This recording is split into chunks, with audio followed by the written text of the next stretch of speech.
Околу 200 мигранти и синоќа на железничката станица во Велес со билети врака го очекуваа возот до Скопје. Сликата веќе неколку вечери е иста. Уморни и истоштени од патот од Гевгелија до Велес, кои воглавно го поминуваат пеш или со велосипеди, но велат дека наишле на хуман третман од граѓаните во Македонија. Macedonian people very good. They help us in all the road. Луѓето овде во Македонија беа навистина многу љубезни со нас. Речи си и да не влеговме во супермаркет да купиме нешто, но зошто да не можеме да користиме јавен превоз, автобус или пак можеби такси превоз. Very hard. Why we can't take a bus? Why we can't take taxi? Собранието денеска по скратена постапка се очекува да ги донесе измените на законот за азил.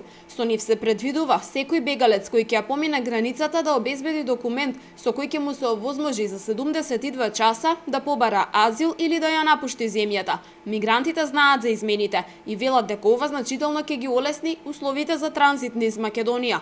We use the bicycles to walk about another 40 kilometers. Моравме да земеме велосипеди и така поминавме 40 километри, после 40 километри поминати со пешачење. Навистина ни е многу напорно. Поминавме 2 дена без пиење. Премногу сме уморни. Луѓето од Сирија се надеваат дека ќе можат овој пат да го поминат без никакви проблеми. Се надеваме дека ќе се променат условите за транзитирање. Слушнавме дека ќе има промени на законот. Навистина се надеваме дека ќе биде така.